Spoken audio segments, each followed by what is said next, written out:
Amigos de Cuatro Vientos, ¿qué tal? ¿Qué tal, queridísimas audiencias? Estamos transmitiendo desde la ciudad de Ensenada, Baja California, México, nuestro programa Vientos del Pueblo en la plataforma 4E TV. Muchísimas gracias, bienvenidos cuando son las 9 de la mañana con 40 minutos, tiempo de Baja California. Muy agradecidos de que estén con nosotros, compartan por favor el programa si les gusta, también denos like. Y bueno, el día de hoy, pues, Vientos del Pueblo tiene un tema muy interesante. La más cordial de las bienvenidas a nuestra queridísima amiga Marta Elvia García, integrante de la Coordinación Política Nacional de Unidad Comunista en México, profesora normalista, jubilada, también licenciada en Derecho, activista social en Mexicali y socia fundadora del colectivo Plebiscito por el Agua aquí en nuestro estado bellísimo de Baja California. Esta península semidesértica impresionantemente hermosa, tiene paisajes que no lo piden a ninguno en el mundo. Bueno, a lo mejor a Nueva Zelanda sí, pero... No. bueno, Nomás pero la en fin, conoces por las películas. pues, con eso me basta para decir, bueno, hay cosas más hermosas en el mundo, pero antes de entrar al tema, me gustaría, denme un minutito, les voy a quitar un minutito de su tiempo, porque nos están haciendo este recordatorio y esta invitación, queridos amigos, a participar el próximo jueves, veintitantos, ahorita les voy a decir bien aquí para que aparezca completita la imagen. Son 5 meses que se cumplen del feminicidio de Daena Segura Rojas. Se va a hacer una concentración para exigir justicia por Daena y para todos los feminicidios en Ensenada. Se está convocando a familia, amigos y amigas que están convocando a que participemos todos en esta protesta, en esta concentración de protesta y de exigencias para que se aceleren los temas de esclarecimiento y castigo a quienes presuntamente cometieron este crimen tan horrendo aquí en la ciudad y en el municipio de Ensenada. El caso de Daena levantó gran polémica a nivel estatal y el jueves 29 de septiembre, a partir de las 12 del día, en el Monumento a la Madre, aquí en la Plaza Revolución de la ciudad, en el Parque Revolución de la Ciudad de México, en la zona del centro, pues se le está pidiendo de favor que si usted quiere también participar en esta actividad, pues lleve veladoras, lleve también flores, cartulinas, plumones, use ropa cómoda y protección para el sol. Evento para mujeres, solo hombres cercanos a la familia. Eso es muy interesante que usted también lo tome en consideración. Evento para mujeres y solo hombres cercanos a los familiares de Daena Segura Rojas. Entonces, la invitación está lanzada. 12 del día, jueves 29 de septiembre, Monumento a la Madre en el Parque Revolución. Ahí serán ustedes bienvenidos a participar en esta actividad. Y bueno, pues ahora sí, hablar más de la presunta militarización de México en el gobierno de Andrés Manuel López Obrador. Adelante. Así es un tema que ahorita se está discutiendo en todo el país, y no solamente en la clase política, no en los congresos de los diputados, los senadores, sino que se discute en la calle, en las casas, en las familias. Seguramente, como es el caso de la familia de Daena también, porque vivimos en el país no de ahora, sino de varios años atrás, una crisis humanitaria.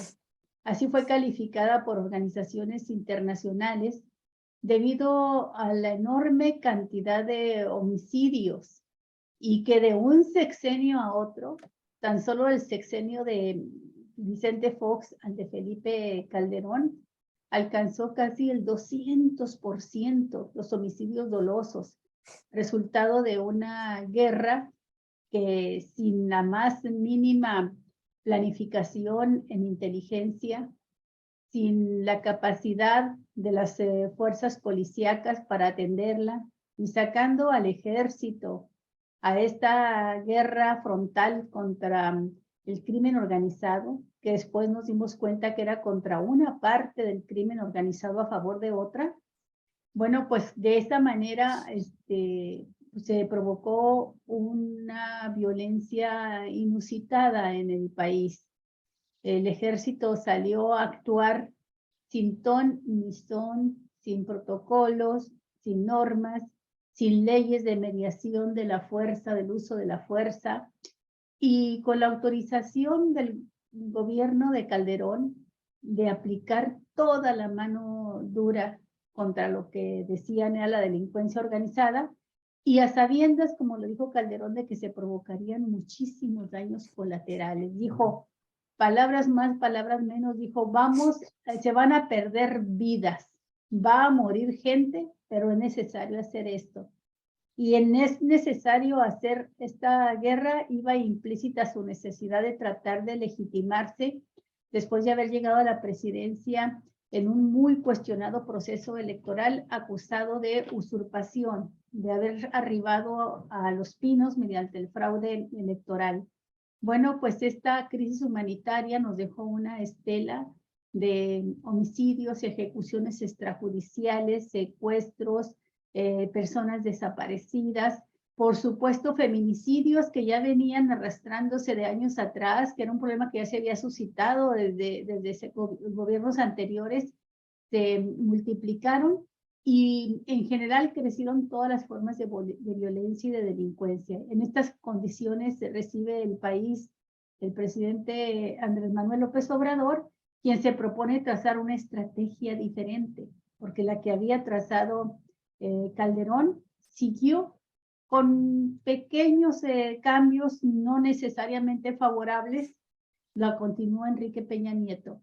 Y López Obrador plantea una estrategia diferente en la que solicita el apoyo del Poder Legislativo para llevar a cabo una reforma constitucional que le permitiera crear la Guardia Nacional. La primera decisión que toma es desaparecer el Estado Mayor Presidencial, donde se concentraba la crema innata de la corrupción, pero también de la mentalidad represiva del ejército, un cuerpo de élite, el Estado Mayor Presidencial, que además salía costosísimo al gobierno, es decir, a todos nosotros.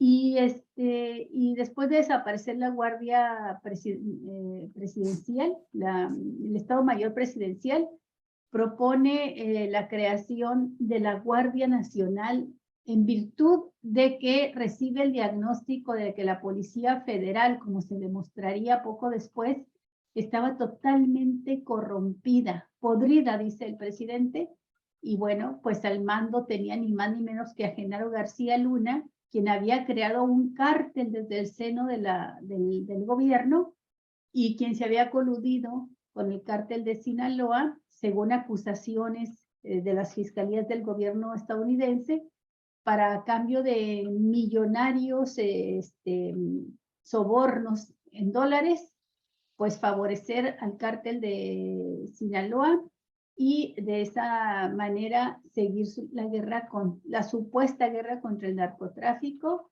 mientras que se fortalecía uno de los cárteles a niveles inusitados y se creaban nuevos grupos delincuenciales en el país.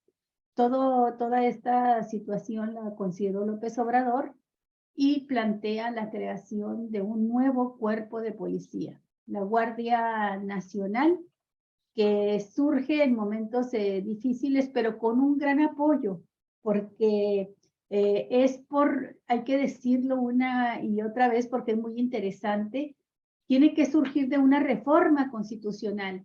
Y esto significa que la Cámara de Diputados, el Senado de la República y los congresos locales, con todas sus fuerzas parlamentarias de todos los partidos políticos, aprueban por unanimidad la creación de la Guardia Nacional, aprueban que esta Guardia Nacional reciba la formación por parte de la Secretaría de la Defensa Nacional y aprueban un artículo transitorio, el 5º transitorio, que establece que después de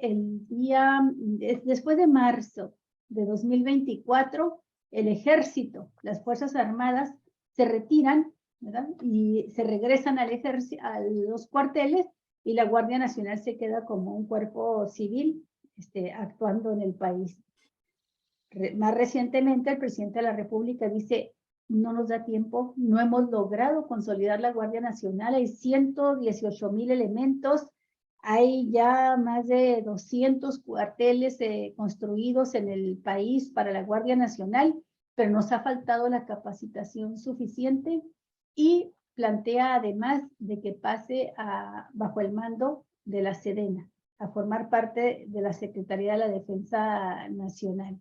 Yo ahí me quedo en este relato, querida Marta, porque de ahí en adelante viene todo un proceso de estira y afloje después de una decisión de la oposición, PRI, PAN, PRD, que habían anunciado ya después de los resultados de haber votado en contra la ley eléctrica, que la perdieron en la Suprema Corte, y después de haber perdido las elecciones en 2021, declaran una moratoria constitucional, que en términos populares significa huelga. Y le dicen, es una huelga legislativa donde no vamos a aprobarle absolutamente nada al presidente de la República. Y bueno, pues eso hace que el presidente de la República presente su propuesta de creación de la Guardia Nacional sujeta a la Sedena, bajo otro mecanismo de reformas a leyes para que puedan aprobarse con la fuerza parlamentaria que tiene Morena y sus aliados, y que son mayoría, aunque no constituyen la mayoría calificada de 2/3 partes para poder sacar adelante una reforma constitucional, sí la mayoría para reformar leyes secundarias.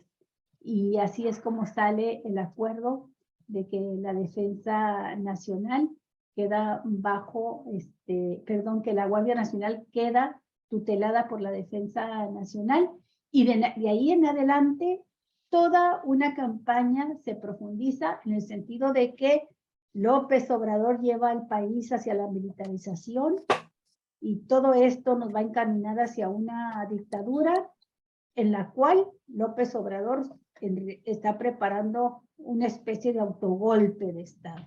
Y bueno, se han dicho muchísimas cosas más, pero es tu turno, Marta, para que tú nos abordes este tema y nos ayudes a clarificar, a entender qué es una militarización y si es una militarización lo que está sucediendo en México con estas decisiones respecto a la Guardia Nacional y la permanencia que todavía está en discusión, en debate, en el Poder Legislativo, en el Senado, la permanencia de la Sedena en labores de seguridad pública y de combate al crimen organizado, ampliando el periodo hasta 2028.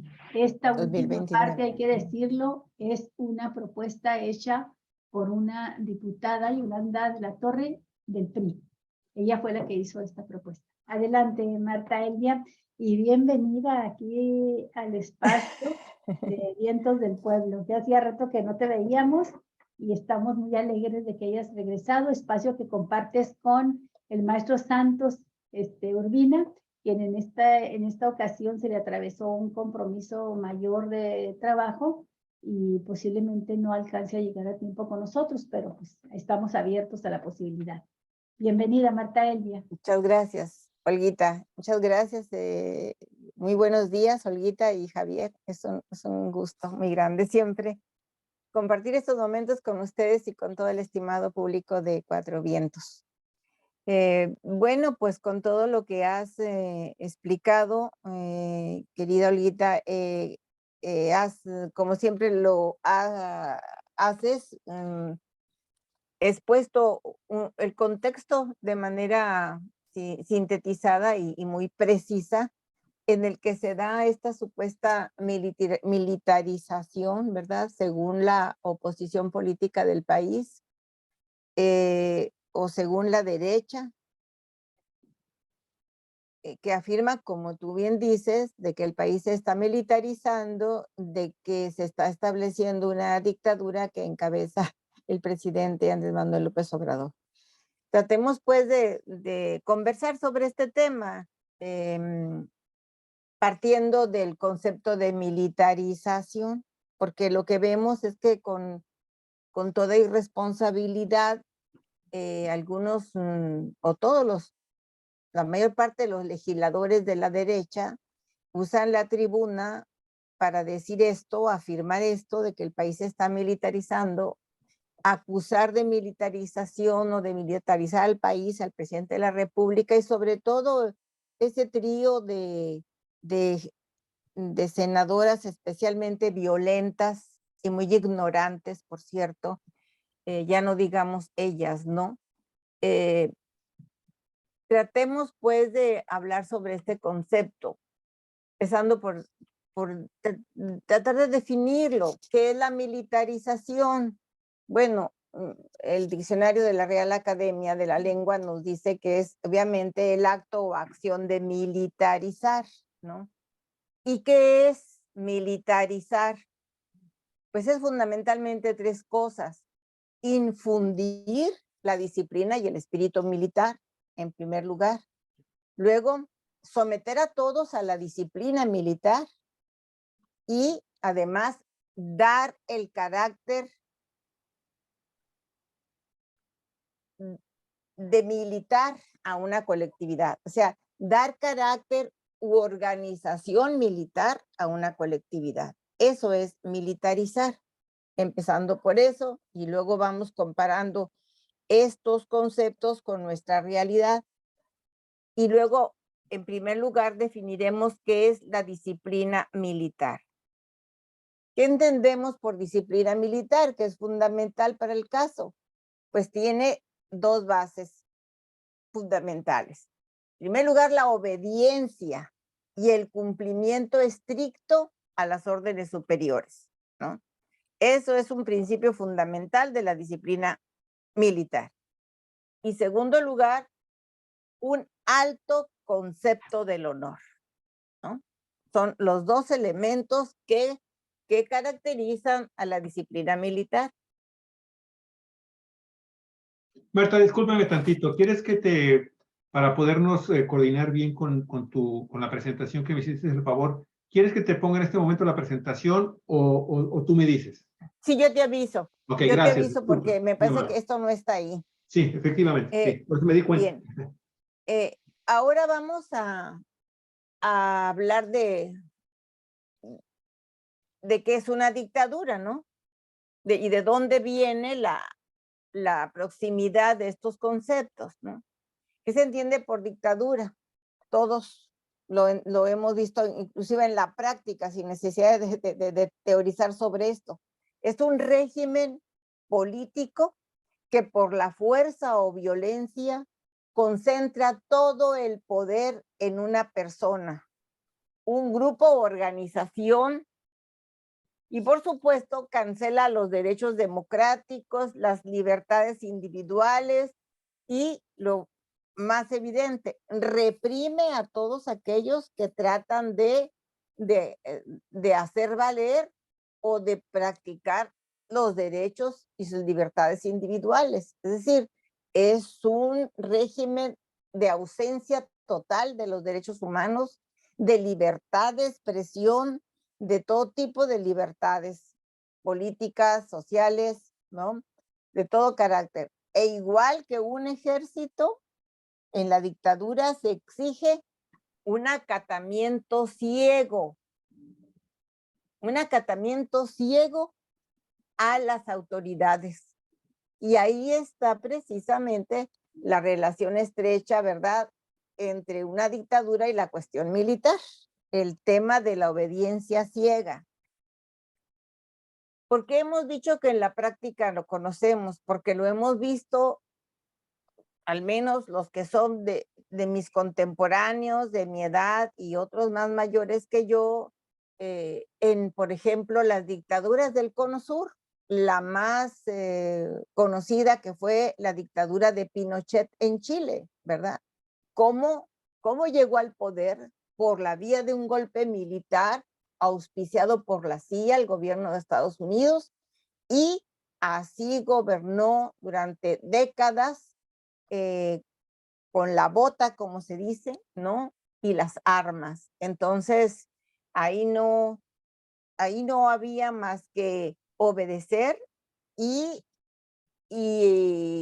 y la represión tajante para aquel que no lo hiciera. Eso es una dictadura, ¿no? Se acaban las libertades individuales y se acaba todo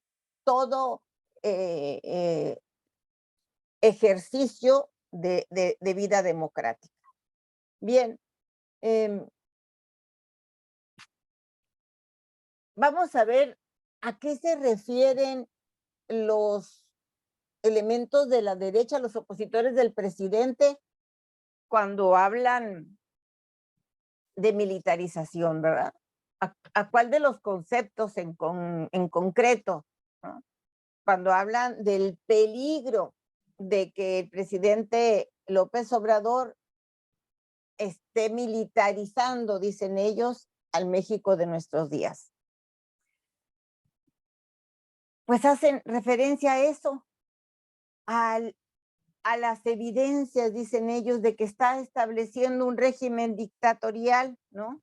Que en los hechos cancele las libertades y viole los derechos humanos, eso dicen ellos. Pero vamos a ver nosotros, los ciudadanos de a pie, ¿no? Como se dice comúnmente, si vemos eso en la realidad de nuestros días, en nuestro entorno, con nosotros mismos, ¿no? Y con todo lo que se refleja en los medios de comunicación. Eso no está ocurriendo, de ninguna manera está sucediendo. Eso no hay manera de comprobarlo, sencillamente, ¿no?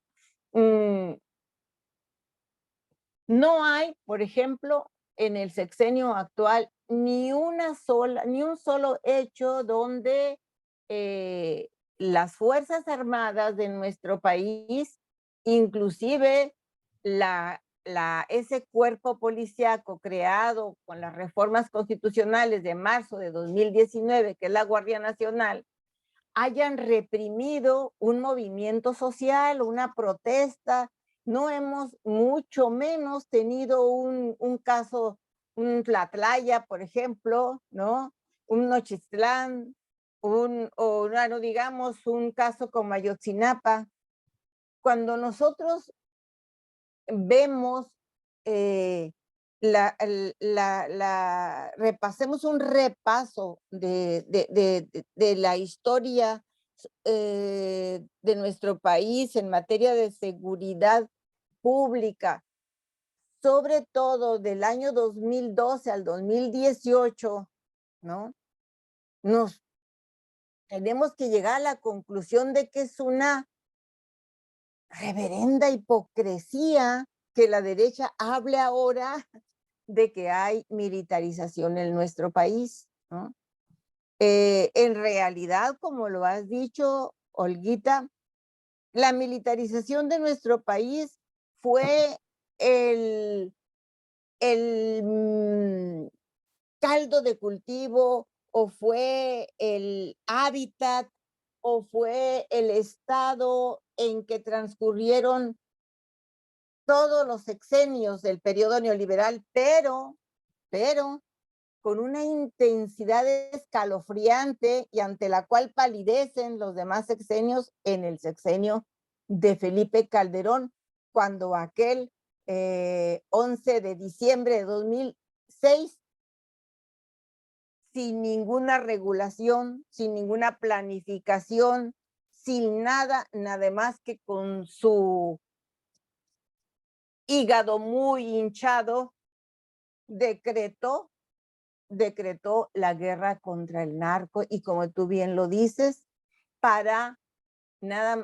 principalmente para legitimar su gobierno que nació y fue espurio, ¿no? Durante todo su sexenio. Ese fue el móvil fundamental, ¿no? El declarar esa guerra contra el narco, que de golpe y porrazo despliega a más de 7,000 militares en un operativo en Michoacán, y que deja un saldo de más de 500 muertos, no más así para estrenarse la guerra del narco.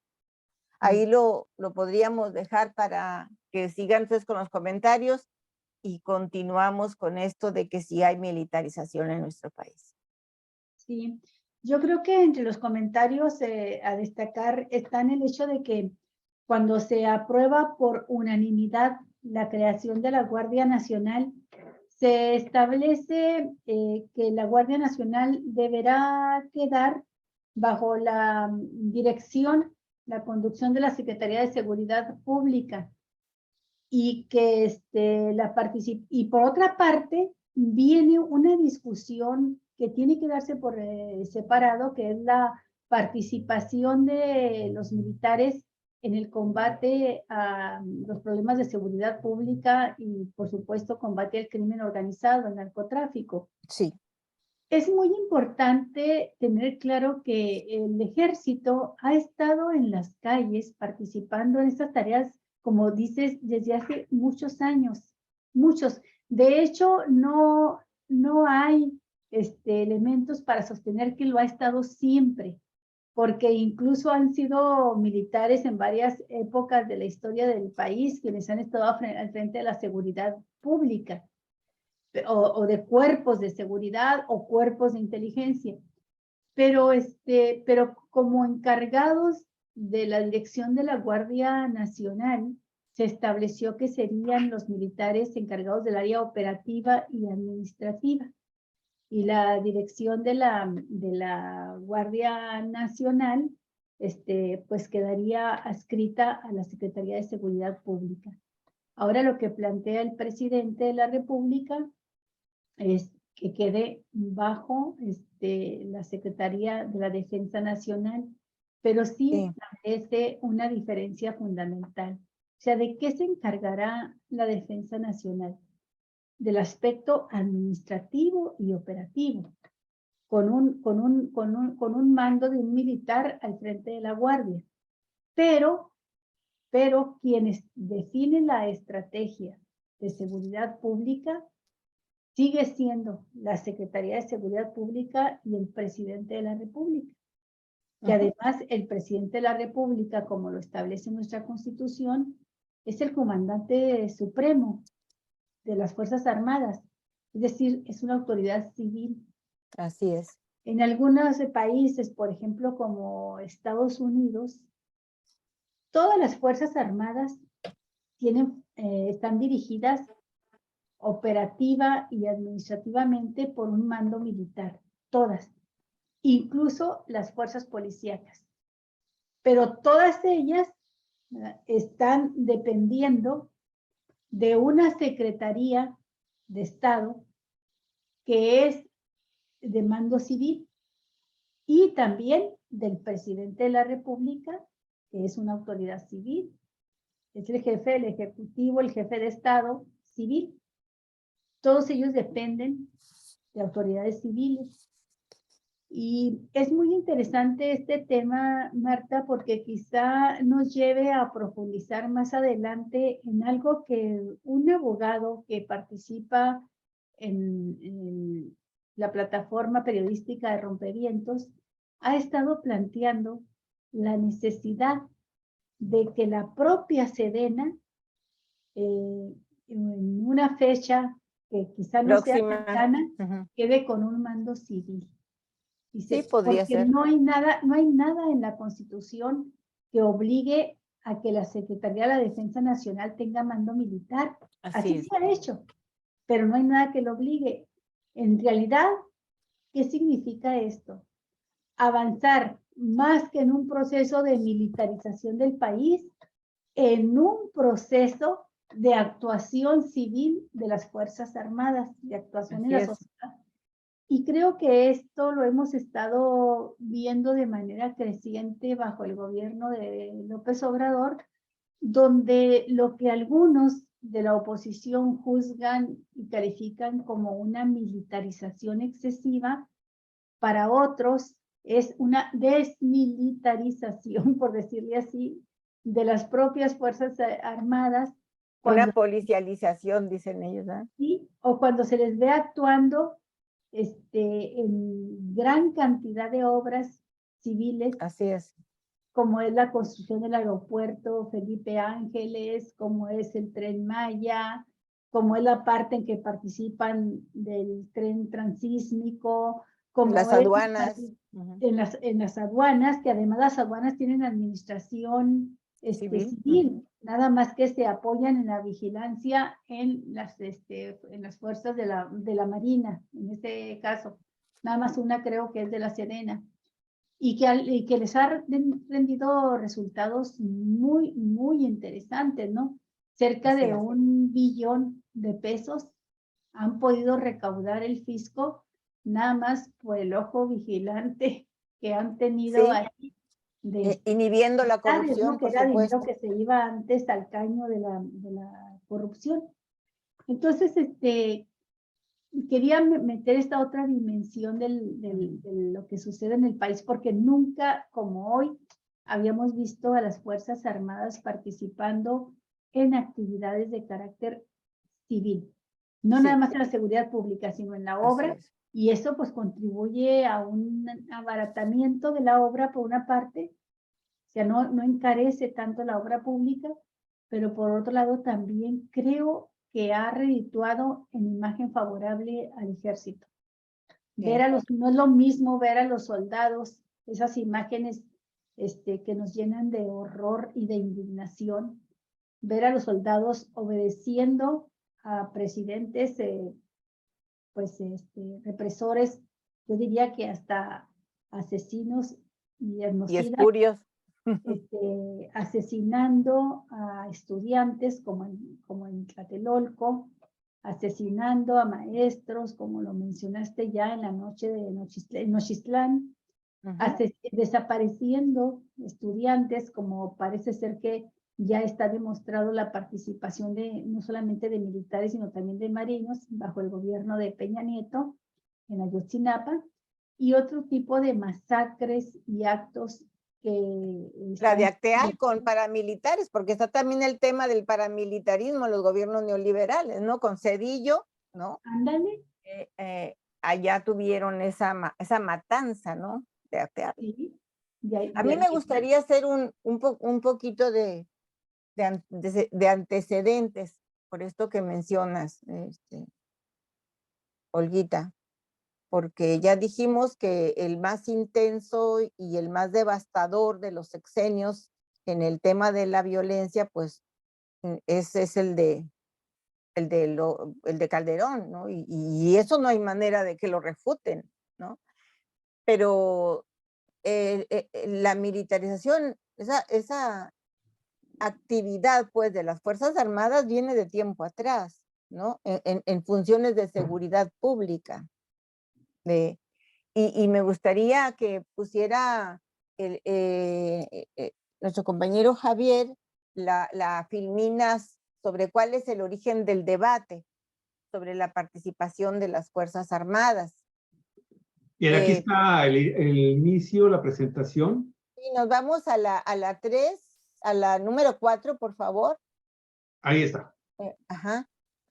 Para hablar de un poco sobre el origen del debate, porque me parece que nadie recuerda este tema, o no sé, algunos, pero no públicamente se ha recordado que yo me dé cuenta de este tema.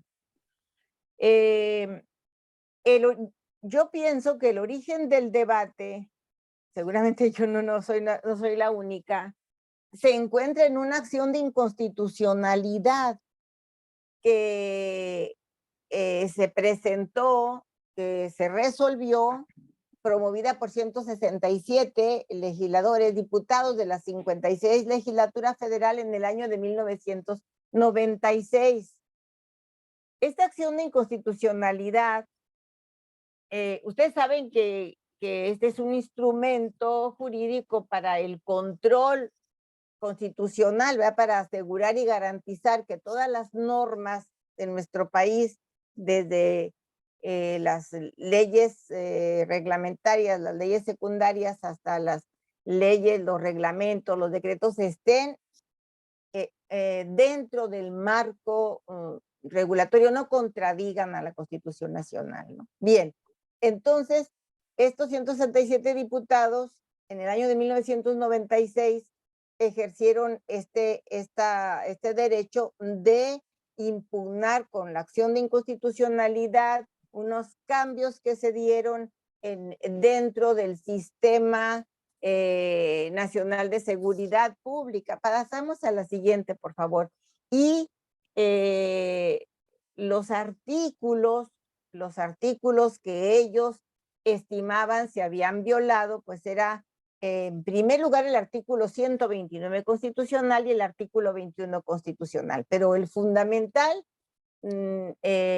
la violación fundamental o la anticonstitucionalidad que demandaban o alegaban los legisladores que ejercieron esta acción de inconstitucionalidad, pues era el artículo 129 constitucional, ¿no? Y vamos a ver que este artículo, el texto de este artículo, ahora sí que se ha hablado mucho de él, viene desde la Constitución de 1857. Dijéramos que tiene el contenido original, porque entendemos, ¿verdad? Estamos hablando de mediados del siglo antepasado, ¿no? Del siglo XIX, en donde estaba en revueltas el país, en permanente agitación bélica, violenta. Entonces, pues hubo diputados que tuvieron especial cuidado en que quedara bien separada la función de los militares del gobierno y de las decisiones y de las autoridades civiles, de las responsabilidades civiles.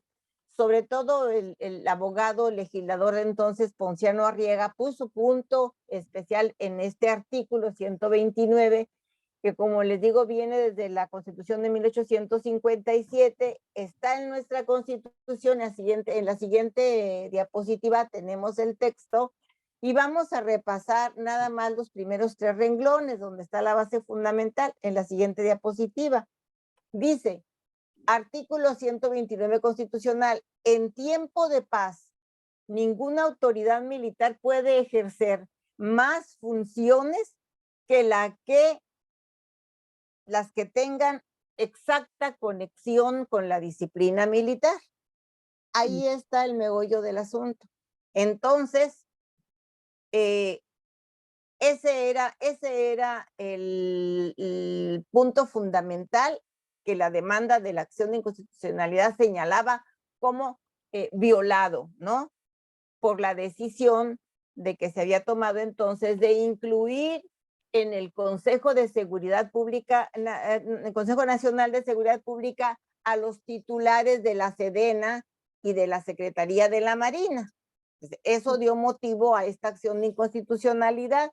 Y vamos a ver qué resuelve la Suprema Corte de Justicia de 1996 sobre este punto, porque ustedes saben que las acciones de inconstitucionalidad solamente las puede resolver la Suprema Corte de Justicia. Llegan directamente al más alto tribunal judicial del país y es la que los resuelve. Sí. Tiene la responsabilidad del control constitucional. La que sigue, por favor. Sí. Bueno. Hay un elemento que me parece importante mencionar, Marta, en este artículo 129, que dice que lo que acabas de subrayar, los de los que ninguna autoridad militar puede participar en acciones que vayan más allá de las que les corresponden estrictamente dentro de la disciplina militar.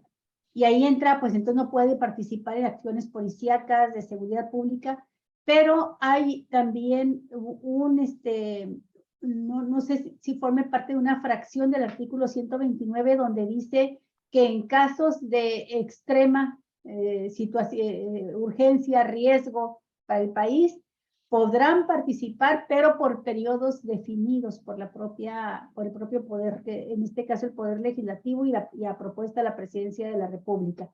Acotarlo, decir, bueno, podemos hacer uso de las Fuerzas Armadas, pero será del año tal al año tal.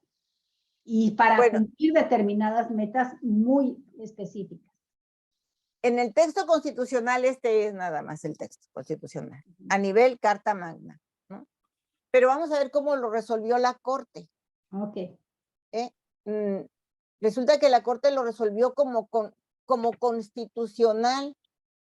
Es decir, no les dio la razón a los demandantes, no les dio la razón a los legisladores, porque consideró la Corte que era constitucional que los mandos supremos de las Fuerzas Armadas formaran parte del Consejo de Seguridad Pública, el Consejo Nacional de Seguridad Pública.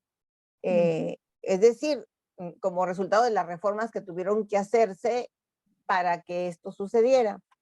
Lo consideró así por la siguiente razón. Dijo, califica de constitucional la participación de las Fuerzas Armadas Mexicanas en labores de seguridad pública siempre y cuando estuvieran bajo el mando de las autoridades civiles. Y aquí está el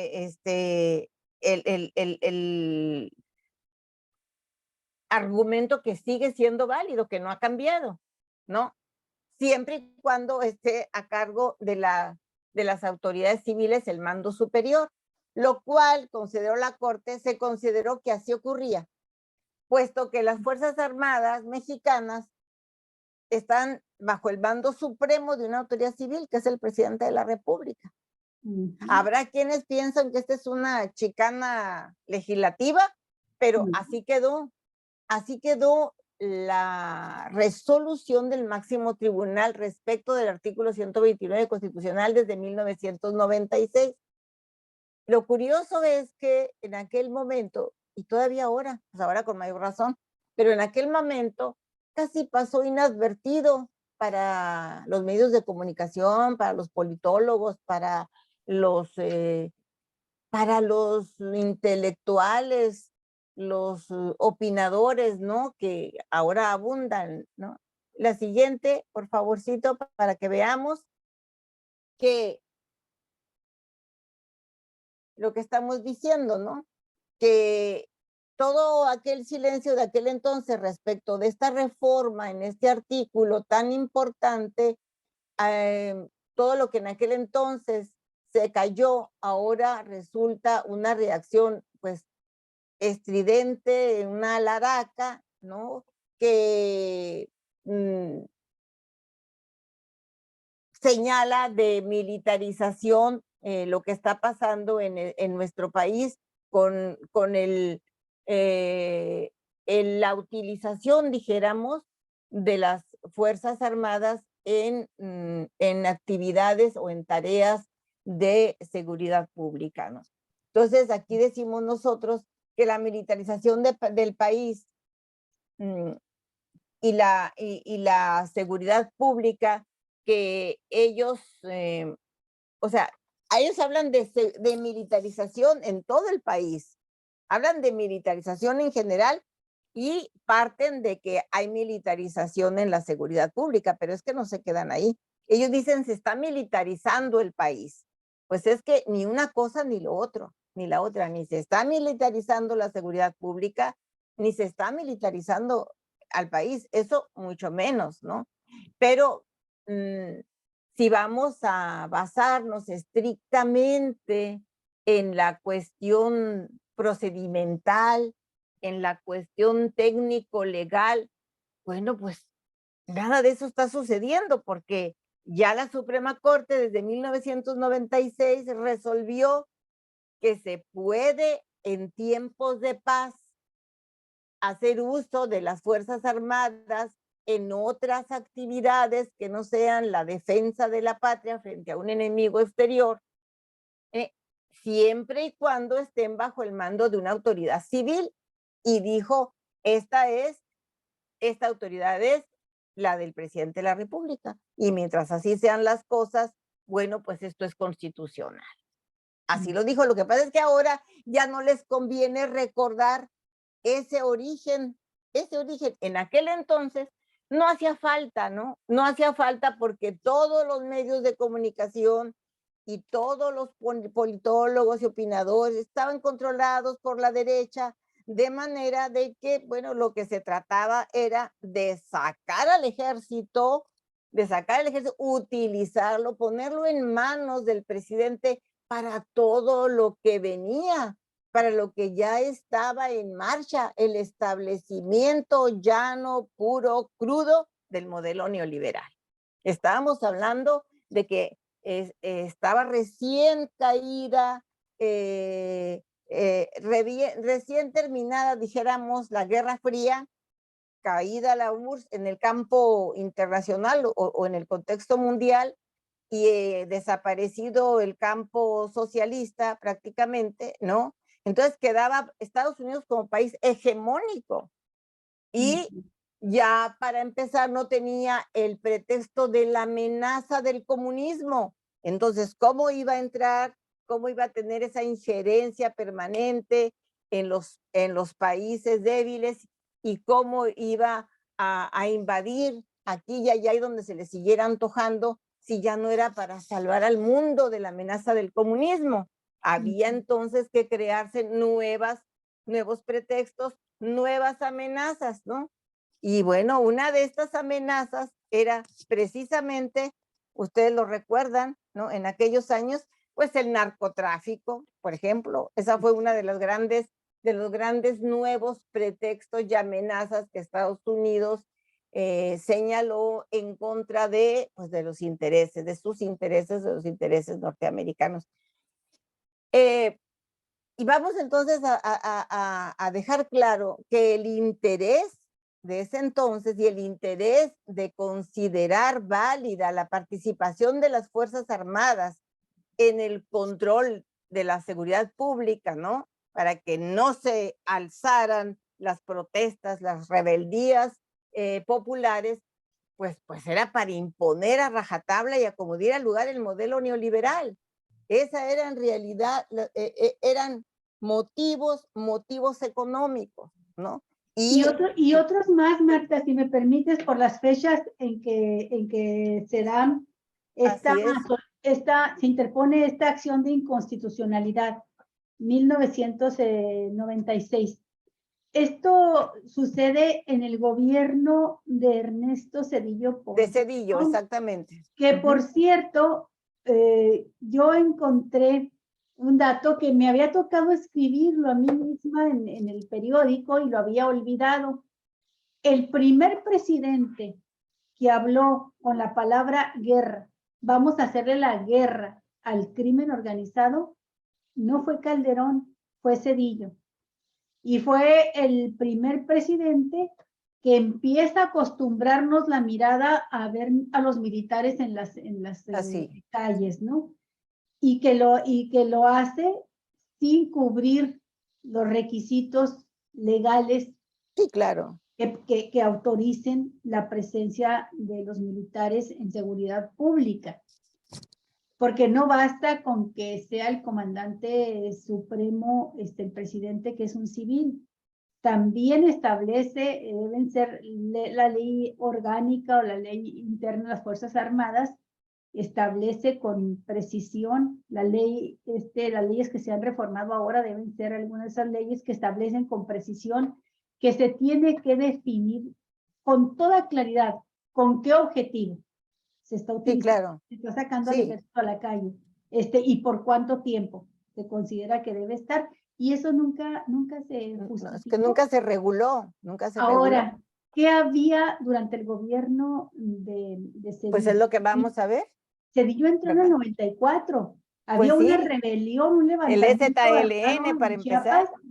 Y una crisis muy fuerte dentro de la clase política. El error de diciembre, exactamente. Exactamente, o sea, había el levantamiento armado en Chiapas, por una parte, y por otro lado, había un resquebrajamiento, una crisis que dividió a la clase política mexicana, la nomenclatura. Estaban confrontados Salinas de Gortari y Ernesto Zedillo. Si eso lo haces por enseguida, hasta aquí llego yo, nada más que sí me saltó el dato de por qué estaban dándole esa fuerza en aquel momento al ejército.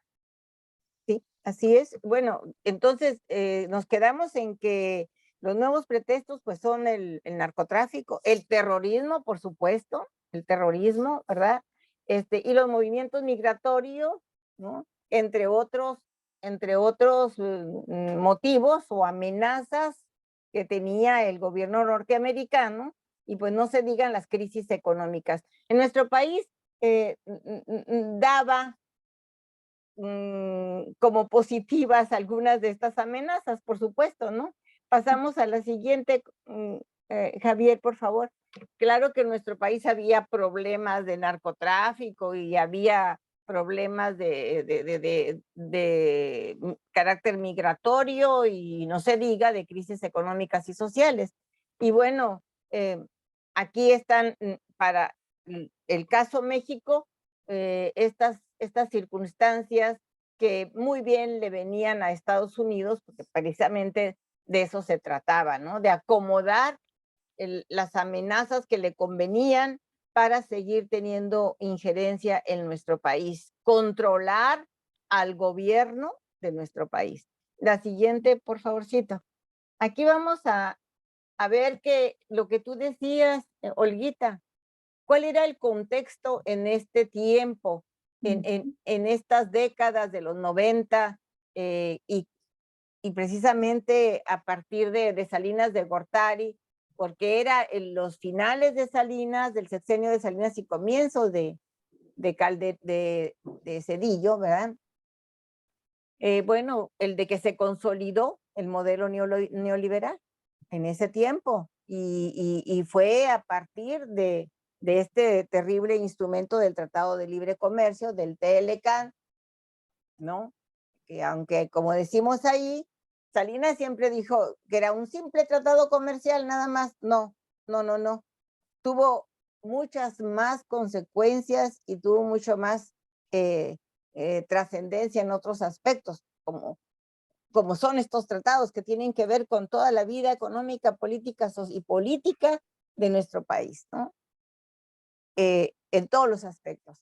Y aquí tenemos, para hablar de cositas concretas, aumento de contacto entre los agregados militares de la embajada norteamericana con sus pares de México. O sea, los agregados militares de cada embajada incrementaron sus contactos de tanto de México como de Estados Unidos. Estaba dentro del TLC, el TLCAN, y reuniones de la Comisión Mexicana Estadounidense de Defensa Conjunta, interacciones de servicio, asistencia militar con compra de armamento y contacto a través del Sistema Interamericano de Defensa. Sí, ya estaba muy desprestigiada la Escuela de las Américas, pero esto vino de alguna manera a sustituirlo, aunque aquella todavía no estaba del todo finiquitada, ¿no?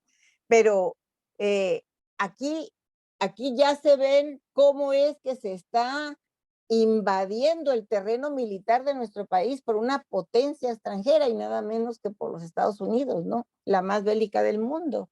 Y luego tenemos en la siguiente,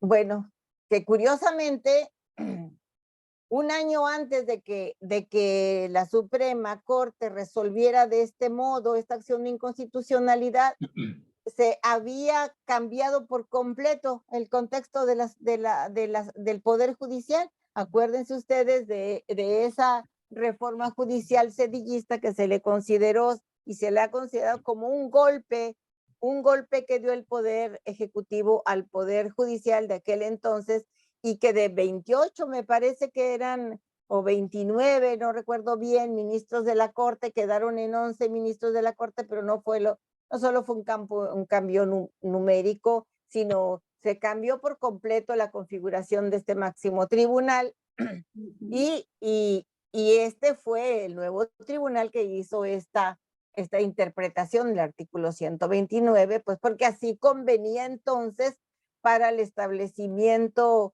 exitoso del modelo neoliberal, porque se preveía, por supuesto, que iba a haber una gran resistencia popular, que iba a haber manifestaciones, que iba a haber un gran levantamiento de la población en contra, la población afectada, sufriente, y entonces tenían que tener la legalidad, entre comillas, de sacar al ejército a sofocar toda la insurgencia y toda la resistencia popular.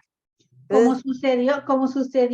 ¿Cómo sucedió? contra las luchas principalmente de la Coordinadora Nacional de Trabajadores de la Educación, que Así fue es. muy fuerte en esos En años. Oaxaca, ¿lo recuerdan ustedes? Lo que Sí. hizo el asesino de Ulises, ay, se me Ulises, fue el Ruiz. apellido.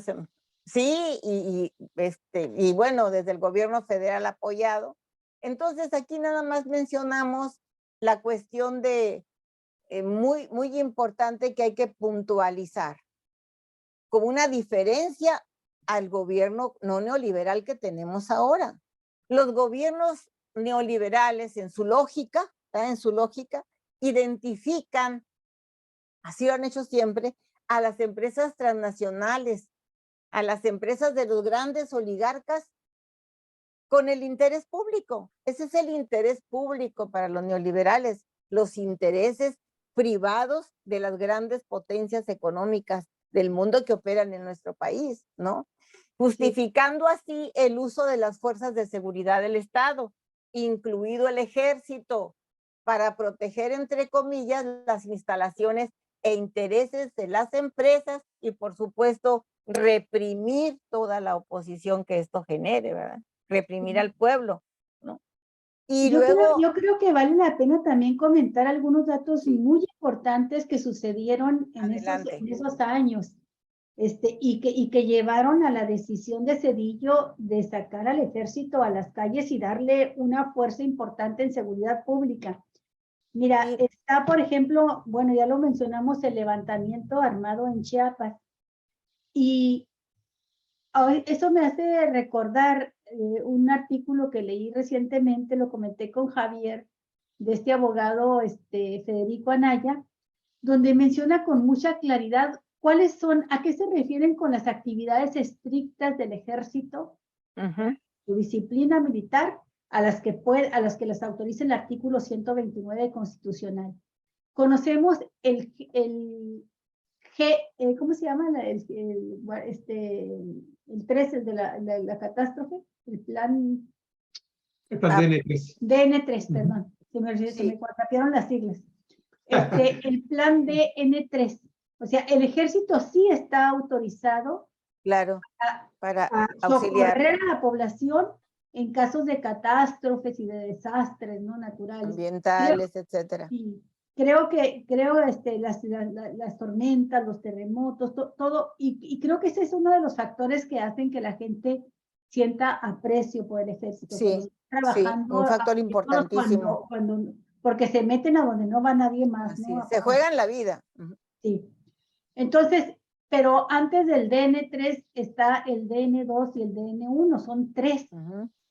Y el DN1, Marta, se refiere a la principal función que tiene el ejército, que es salvaguardar la seguridad de la nación frente a una agresión de un país extranjero.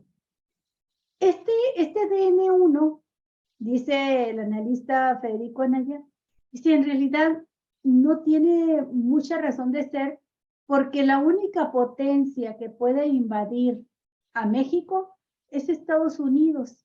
Y en caso de que eso sucediera, dice, dice, el mismo ejército reconoce que no está capacitado para enfrentar una invasión de un ejército como el de Estados Unidos. Y establece el ejército en sus leyes orgánicas y en sus facultades, que llamaría a la población, llamaría al pueblo a armarse para hacer frente a una invasión.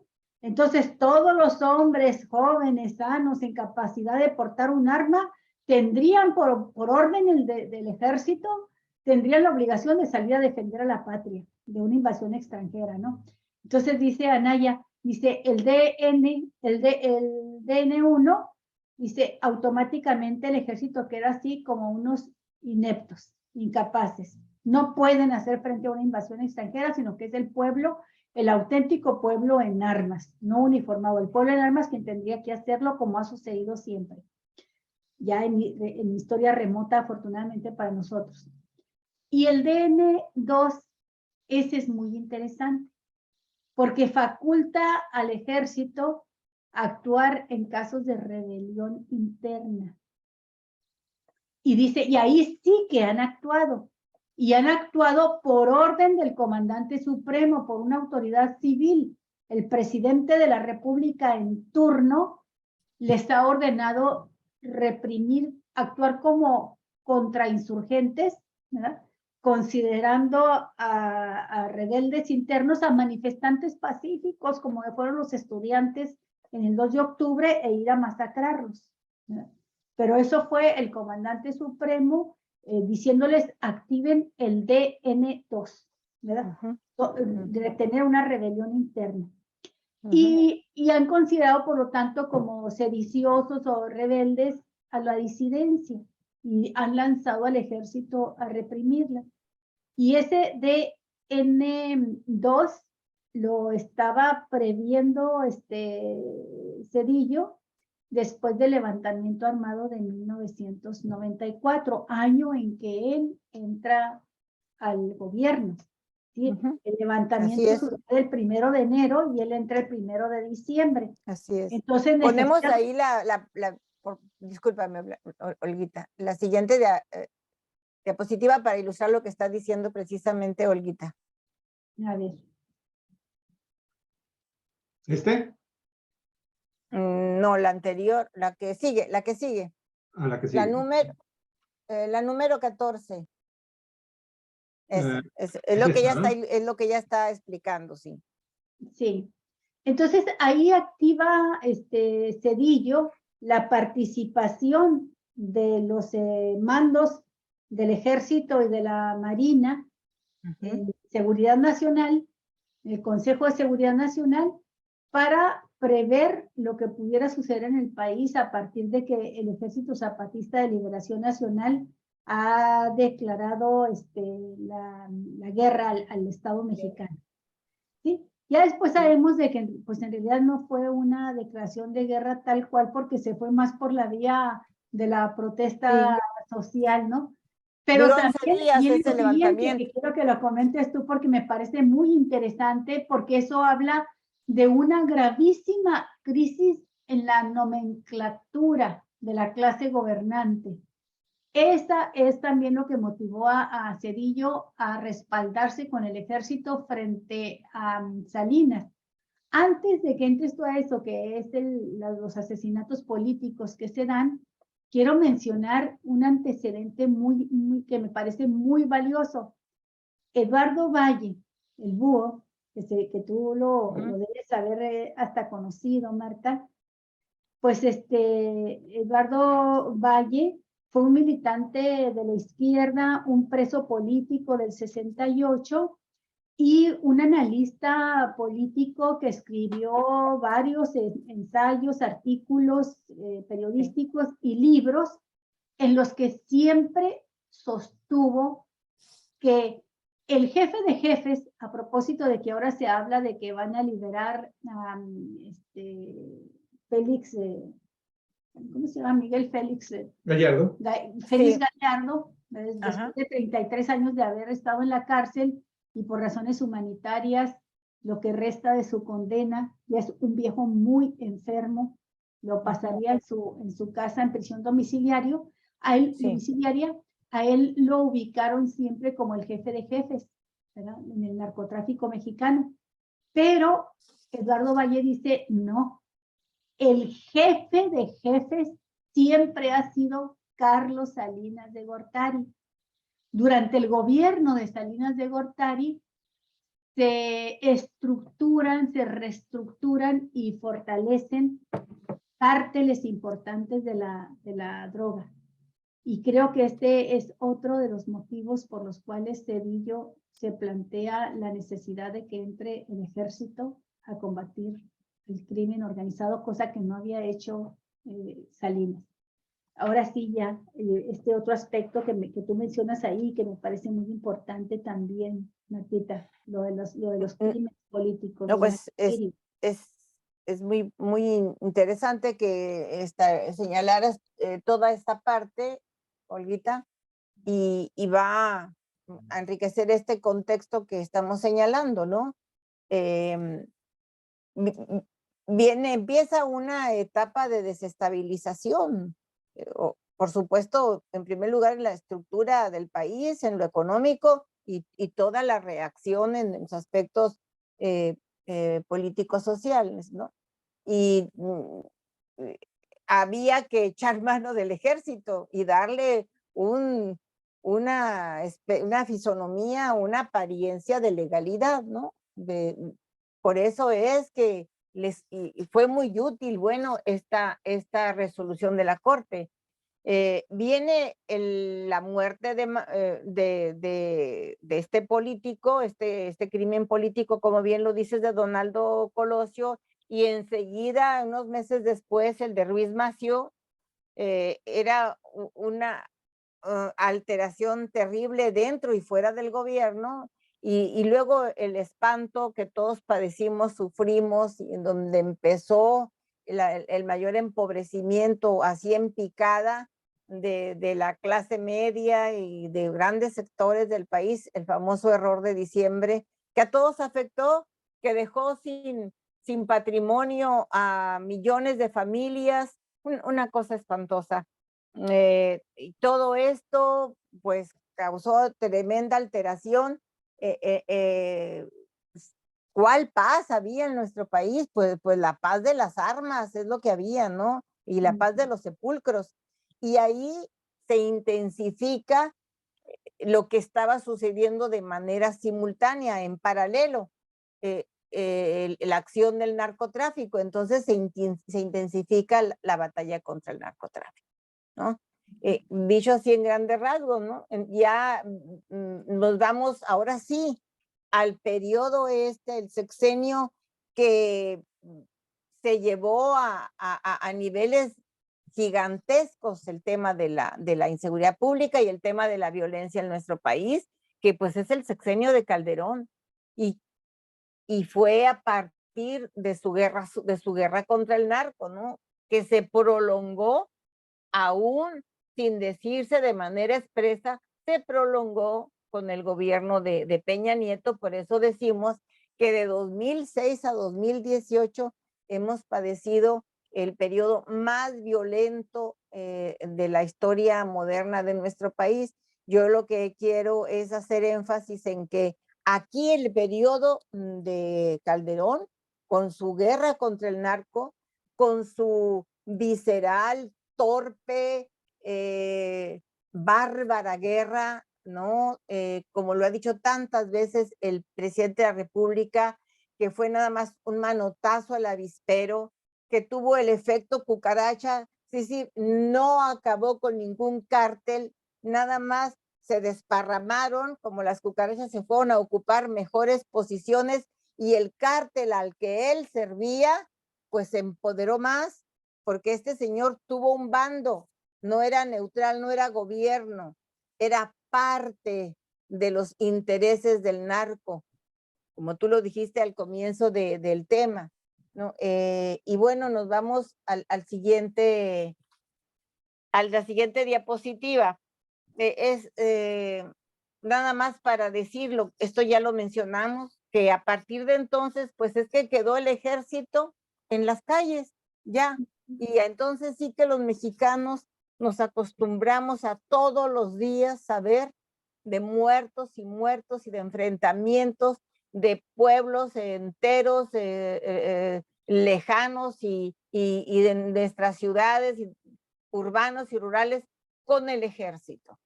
Y enfrentamientos en las calles de Culiacán, en las calles de Juárez, entre delincuentes del crimen organizado y las fuerzas del ejército. Eso ya era una cosa de todos los días, y además con todos sus efectos colaterales que, como tú bien dices, estaban hasta fríamente calculados desde un comienzo de esta guerra por el homicida en la presidencia, Felipe Calderón, quien incluso, como bien lo dice la doctora Claudia Sheinbaum, dio la orden de matar si fuese necesario. Él dio esa orden de matar si fuese necesario, sin que mediara ningún proceso judicial, ningún respeto a los procedimientos legales. Ese es y ese era ¿Quieres que Felipe ponga en este Calderón en la momento, presidencia. perdona tantito, ¿quieres que ponga en este Sí. momento el video? Sí, por tenemos favor. el video, amigos. Me precisamente de parece lo que es estamos hablando, interesante cómo para darle contexto. sintetiza todo este aspecto, Claro. Martita, que has estado tú describiendo. Permítame un segundito, ahorita mismo lo vamos a poner. Y para que se escuche bien, voy a tener que mover un poquito también la camarita. Permítame un segundo. Así es que aquí está. Déjenme, todavía no muevo esto. Aquí lo voy a mover. Está muy bueno ese mensaje. Sí. Ahora sí, lo vamos a poner. Ahí va. Pienso que algunas personas se preocupan legítimamente por la presencia de las Fuerzas Armadas en estas tareas, argumentando la militarización. Pero otros, los que declararon la guerra contra el narco en diciembre de 2006 y sacaron ilegalmente a las Fuerzas Armadas a las calles, de manera hipócrita hablan de militarización.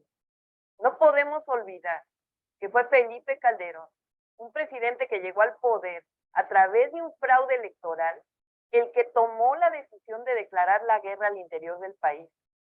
Él, con su partido, hicieron esto con el objetivo perverso de legitimar. Él dio la orden para hacer de México un país en guerra, trayendo violencia, muerte y con ello mucha corrupción. Fue él quien dio la orden incluso de matar si fuese necesario, sin detención ni juicio de por medio, como en la guerra, para supuestamente acabar con el narcotráfico, violando todos los derechos humanos. Llegaron armas del norte, se tomó la decisión de aliarse con unos grupos delincuenciales en contra de otros, estableciendo relaciones de contubernio, mientras el encargado de la seguridad pública, hoy preso en Estados Unidos, García Luna, se hacía parte de la delincuencia y acumulaba riqueza. Se encarceló inocentes y se llegó a justificar las muertes colaterales como necesarias. El resultado, aumento de la inseguridad, de los homicidios, de los desaparecidos, mientras las Fuerzas Armadas pedían un marco legal. No les importó nada. En vez de destinar recursos para apoyar a la gente y atender las causas, decidieron hacer la guerra. Mientras tanto, las policías municipales y en muchos casos las estatales fueron infiltradas y debilitadas. Esa decisión sigue costando vidas en muchos lugares del país. La misma estrategia, en una buena parte, continuó en el siguiente sexenio. Lo que vivimos hoy en diversos estados de la República tiene que ver con aquellas terribles decisiones. Lo digo incluso como física, es fácil desordenar. Ordenar requiere tiempo y mucho trabajo, y hay que hacerlo con mucho sentido social. Cuando llega el presidente Andrés Manuel López Obrador al gobierno, en medio del crecimiento de los delitos, establece una estrategia radicalmente distinta, con una máxima: la seguridad y la paz son fruto de la justicia. Se acabó la guerra, se trata de construir la paz. No puede combatirse la violencia con más violencia. Se atiende a las y a los jóvenes, sobre todo a los más pobres, para evitar que se acerquen a las bandas delincuenciales, con becas para estudiar, universidades en las zonas más alejadas y con programas como Jóvenes Construyendo. Se distribuyen recursos con nuevos derechos, como la pensión universal a adultos mayores y otros programas sociales. Se apoya al campo con Sembrando Vida y fertilizantes y con precios de garantía para promover el derecho a la alimentación y sembrando árboles, frutales y maíz. Se crea una gran institución de seguridad pública que tiene el objetivo de construir la paz, la Guardia Nacional, para proteger a la población en las zonas que hoy no tienen policías municipales o estatales o para apoyar a algunas que las tienen. Asimismo, se dota de un marco legal a las Fuerzas Armadas para que en la medida de lo necesario sigan apoyando y contribuyendo a las labores de seguridad pública para apoyar a la Guardia Nacional. Gracias a su gran labor, las Fuerzas Armadas tienen un gran reconocimiento en nuestro país.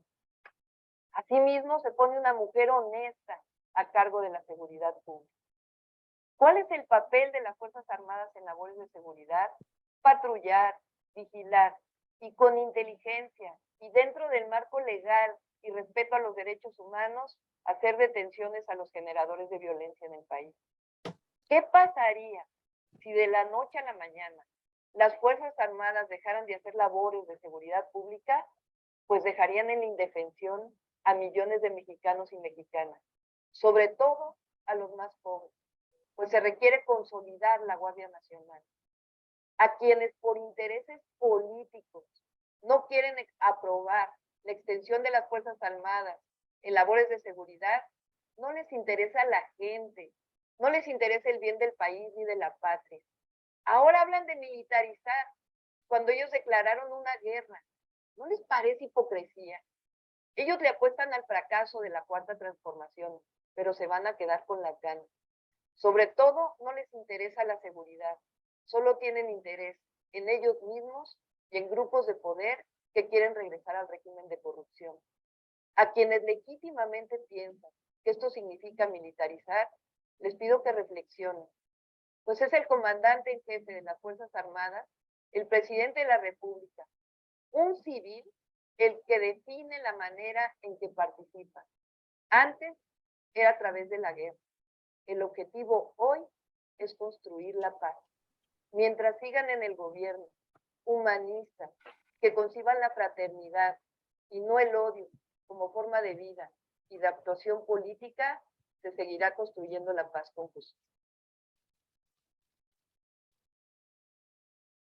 ¿Cómo lo ves, Marta? ¿Qué te parece? Excelente mensaje, excelente, reúne todos los elementos en esa síntesis que ella hace de lo que ha sido la verdadera militarización en México, quiénes la emprendieron, quiénes sí realmente actuaron de manera dictatorial y la diferencia con lo que se está haciendo ahora, ¿no? Además, en dónde recae la seguridad de que no va esto a convertirse ni en una violencia generalizada, en una militarización general, ni mucho menos en una dictadura, pues en quién comanda el gobierno, quiénes están al frente de nuestro gobierno, ¿no? Y esa responsabilidad de nuestro pueblo de no permitir que vuelva la derecha a llevar las riendas de nuestro país, ¿no? De ninguna manera, porque nos queda claro que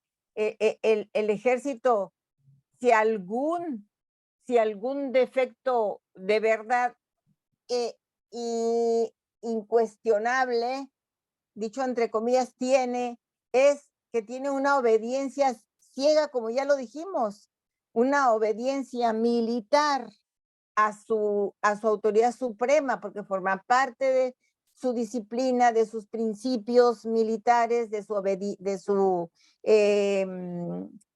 tipo de organización, no discutir las órdenes de su jefe superior.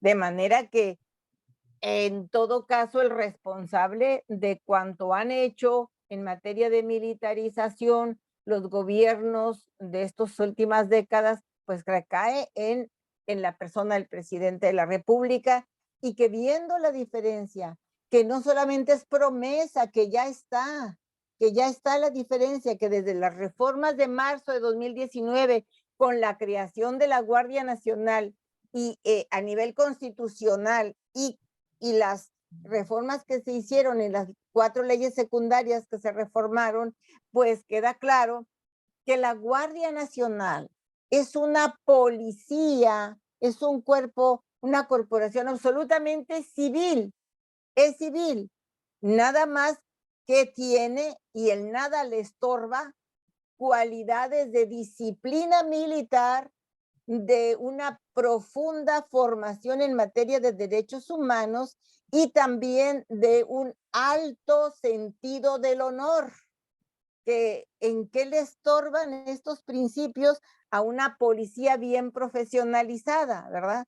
Que se formó a partir de algunos elementos que vinieron del ejército y se pasaron a la Guardia Nacional, pero también de jóvenes que vinieron de todos los rincones de nuestro país, de gente nueva, limpia, que no vino con vicios. Este cuerpo no, se formó no de aquella vieja Policía Federal a la que se eliminó precisamente por sus terribles condiciones de corrupción. De manera que ahora estos más de 118,000 elementos de la Guardia Nacional que están en formación académica y que están egresando las primeras generaciones debidamente profesionalizadas, dijéramos, más los nuevos cuadros, van a conformar ahora sí una Guardia Nacional madura, bien organizada, completa, que garantice la seguridad pública del país, pero aún no se ha llegado a ese momento. Es decir, los 5 años que se dieron de plazo a partir del 19 al 24 con la reforma en el 5º transitorio, aun cuando no han terminado, sí dejan ver con claridad que no van a ser suficientes. Es por eso que el presidente tuvo que enviar una reforma, ya que no pudo hacer una reforma constitucional ni al 129 ni al artículo 21 constitucional. Entonces hizo reformas en las leyes secundarias basadas precisamente en, ahí hay unas rendijas que quedaron para que pudiera establecerse, dijéramos, algunas reformas de carácter legal, y fueron aprobadas por la mayoría simple, que no requieren las reformas legales, una mayoría calificada. Es decir, si no es reforma constitucional, no tenía que votar una mayoría de las 2/3 partes de los miembros del Congreso de la Unión, más el Congreso Constituyente, todo, pues más de la mitad más uno de los congresos locales, de manera que solamente esta coalición de Hacemos Historia, que lo compone Morena con sus aliados, pudo votar estas reformas a las leyes secundarias, ¿no? Esto fue el pasado 9 de septiembre, me parece, y ahora se está trabajando sobre la iniciativa de reforma que presentó esta diputada del PRI para que se reforme el 5º transitorio y se amplíe el plazo hasta 10 años, es decir, 4 años más, de manera que sería hasta el 2029 el plazo para que la corporación de la Guardia Nacional se consolide. ¿Y el plazo en qué consiste? Como tú bien lo dijiste, Olguita, consiste en que las Fuerzas Armadas de México, Sedena y Semar, o sea, la Defensa Nacional y las Fuerzas de la Marina, coadyuven con la Guardia Nacional al combate del crimen organizado, al combate de la delincuencia, es decir, al combate de la inseguridad pública. Esta coadyuvancia tiene plazo y ahora está señalada en el 5º transitorio hasta el 2024, pero la reforma lo ampliaría hasta el 2029. En el 2029 se entiende que ya las Fuerzas Armadas se retirarían de la coadyuvancia en seguridad pública para dejar sola a una Guardia Nacional debidamente, en cantidad y en calidad, madura para hacerse cargo de garantizar la seguridad pública en nuestro país. Pero la derecha, hipócrita, como bien lo dice la doctora Sheinbaum, hipócrita porque con lo que ella explicó y lo que nosotros hemos venido viendo, cómo son ellos quienes crearon e impulsaron, inclusive desde la Suprema Corte, una reforma para sustentar la participación del ejército, militarizar a todo el país, como ellos, que son los reyes de la militarización, de la antidemocracia y la violación de los derechos humanos, ahora acusan de dictatorial y de militarizar al país, al actual gobierno. Es una verdadera aberración y si no fuera tan serio, pues soltaríamos la carcajada como la broma más negra, ¿verdad?, que se podía hacer, porque es absolutamente falso. El caso es de que, como dice la doctora Sheinbaum, mientras haya gobiernos humanistas, sobre todo con esa, dice él, con esa máxima suprema, ¿no? De que establece que la paz y la seguridad es fruto de la justicia, gobiernos humanistas, gobiernos patrióticos, gobiernos, dijéramos, comprometidos con la elevación de las condiciones materiales de vida del pueblo, comprometidos con el desarrollo de la democracia, comprometidos con el progreso en general de nuestra nación, pues no hay riesgo alguno.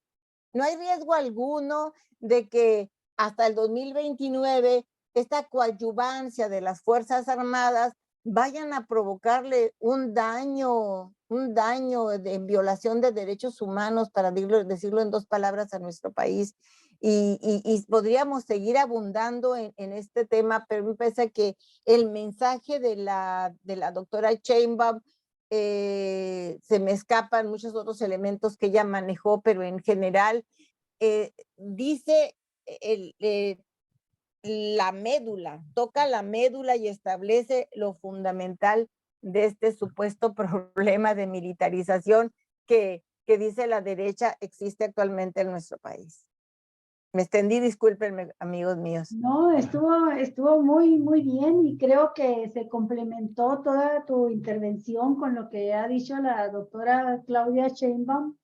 También me pareció muy interesante la intervención de esta joven diputada de Ciudad Juárez, Andrea. Muy buena, Andrea. El debate, ¿sí? Buenísimo discurso. Buenísima, porque además viene desde la experiencia en carne propia, y es una joven que en los años en que Calderón desata la disque guerra al narcotráfico, pues vivía ella en Ciudad Juárez, y todo lo que describe Marta, absolutamente todo es cierto de pe a pa. O sea, las condiciones de terror en que crecieron estos adolescentes, toda esta generación de niños, adolescentes y jóvenes que tenían que taparse los oídos frente a las balaceras. Muchos de ellos vieron cómo mataban, ejecutaban a sus padres en la banqueta de la casa. Muchos son huérfanos, huérfanas, mujeres víctimas de feminicidio. Los casos, esto no los mencionó ella, pero los menciono yo, los casos en que llegaron elementos del ejército o elementos de la Policía Federal de Genaro García Luna a sentarse en Ciudad Juárez, dizque para combatir el crimen organizado, y lo que hicieron fue secuestrar y violar mujeres. Fueron tremendos. O sea, hay testimonios de organizaciones en Chihuahua, defensoras de las víctimas, donde te mencionan de cómo llegaban los militares o los policías, porque tenían carta abierta para hacer eso, tenían luz verde, tenían toda la autorización. Como en Atenco, por ejemplo. Como en Atenco, con las víctimas, con las mujeres que aprendieron después de la golpiza, la masacre que cometen en Atenco, y se llevan un camión de detenidos con los líderes y los colonos de Atenco, los campesinos de Atenco, y se llevan a las mujeres, y allí en ese camión las van violando, delante de sus padres, de sus vecinos, de sus hermanos. Ahí se fueron violando, fueron víctimas de violaciones masivas por parte de policías de Enrique Peña Nieto como gobernador del estado, porque actuaron conjuntamente, y de policías federales del gobierno de Vicente Fox. Y municipales, inclusive del PRD, que era el gobierno municipal en Atenco. Todos confabulados. Y ya que estamos tocando este tema de los policías, ha surgido como una suerte de idealización de la policía civil. Ajá. Ya te dicen, no, los militares son el demonio. Hay que dejar la policía y la seguridad pública en manos de policías civiles. Pero tenemos conocimiento como periodistas y los ciudadanos como tales de que los principales agresores, violentadores de derechos humanos fueron durante mucho tiempo los policías municipales, ya no lo son tanto, quizá porque ya ni policías municipales existen en la mayor parte, son cuerpos muy reducidos, ¿no? Pero en el caso, por ejemplo, aquí de Baja California, para no ir más lejos, el temor que infundían en la población los famosos PEPOS, la policía estatal preventiva, Así es. acusados de tortura, de asesinatos extrajudiciales. De represión espantosa. En el La caso, sufrimos por todos, sí. ejemplo, esta historia negra de las policías en México como torturadores y asesinos, pues los conocemos perfectamente. Hay casos emblemáticos como el Negro Durazo, ¿no? Durante el gobierno de López Portillo, que fue un personaje nefasto heredado por Echeverría. Echeverría le heredó este personaje a López Portillo y le pidió que le dieran la jefatura de policía de la Ciudad de México. Y convirtió a la policía en una de las más desprestigiadas en la historia hasta antes de Genaro García Luna.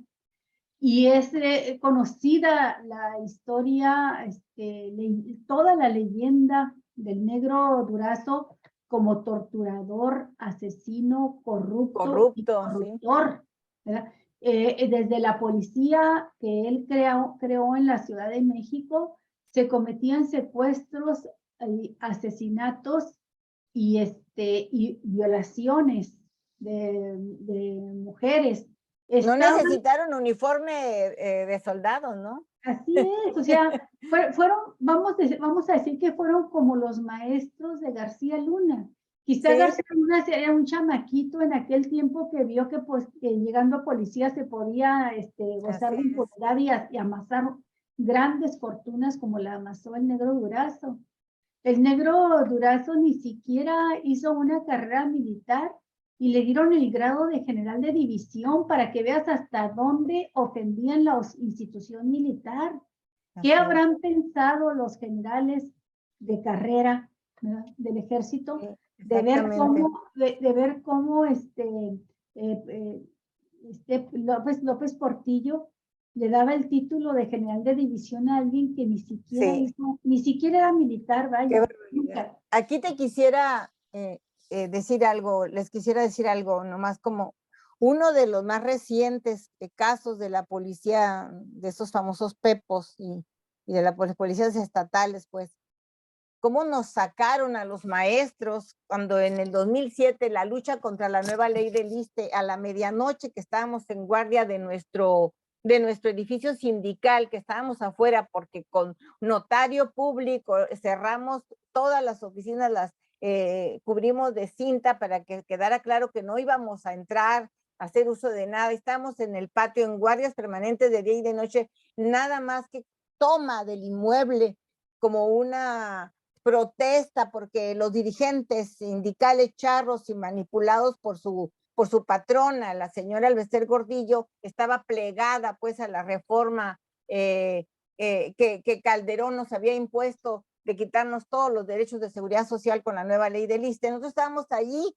y en casi la medianoche llegan 10 patrullas con 100 elementos en total, se bajaron al unísono en cosa de segundos y además ya estaba todo un cerco de patrullas municipales, estas comandadas, entonces el presidente municipal era Ramos, priista, ¿no? Y el gobierno estatal era del Orduy, ¿no? Y el presidente de la República pues era Calderón, y arremetieron, entraron como una impresión terrible porque nunca en la vida habíamos, que se te vengan 600 robots, así como Robocop, perdón, 100 como Robocop, todos así con sus cascos, ya ves cómo andan, ¿no? Con sus garrotes y a golpearnos y a sacar, o mujeres y hombres, no estábamos más que 15 compañeros, que era la guardia de cada noche, y nos trataron como si fuese peor que ni a las bestias se trata así,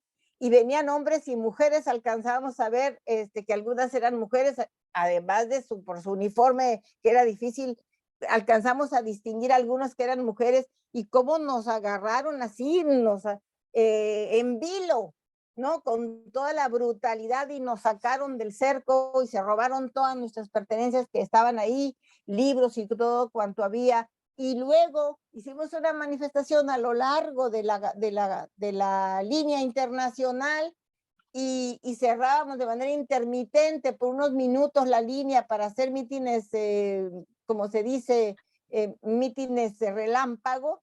Pues llegaron también un montón de patrullas y nos dieron de macanazos y no sé cómo no hubo descalabrados ahí porque nos ayudamos a que no nos golpearan en la cabeza como estuvieron a punto de quebrar cráneos.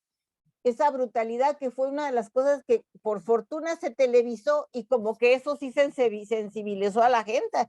Sí. No le gustó. Algunos vieron maestros ahí que reconocieron siendo tratados como peor que los viles delincuentes más salvajes que pueda haber. Así nos trataron. Entonces yo quiero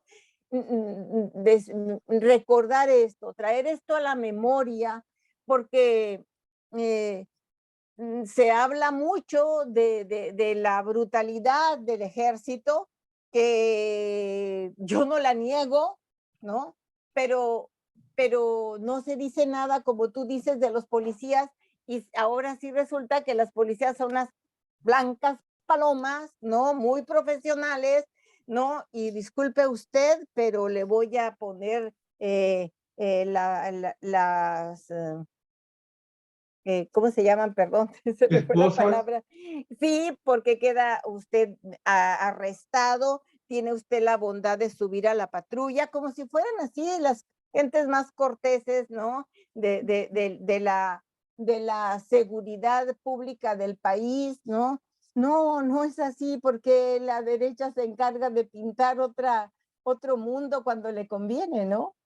Sí, y son infinidad de relatos como el que tú acabas de hacer, los que pueden narrar todos los movimientos sociales, los jóvenes, no se diga, porque los jóvenes, hay una tendencia, hay un odio hacia la juventud, y el simple hecho de ser jóvenes los criminaliza, lo hemos visto, pero aparte ha habido otra irregularidad con la que han actuado estos gobiernos, que son el poner sin que medie una ley, una norma que lo regule de esa manera, imponer mandos militares a policías municipales y estatales. También lo estuvieron haciendo. Aquí en Baja California tuvimos el mando único, sin que estuviera en nuestra constitución, en nuestras leyes, con el general, ¿cómo se llamaba este general? Alfonso Duarte. Alfonso Duarte. Y era un verdadero barbaján autoritario. Sí. Que fue el que dice: aquí no hay fueros, no hay más fueros que el nuestro. Pero tuvimos también a un Julián Leizaola, teniente coronel, al frente de la policía municipal, de la seguridad pública en Tijuana. Luego se lo llevaron a Ciudad Juárez y tiene una larguísima lista de denuncias por probadas, probadas en los expedientes.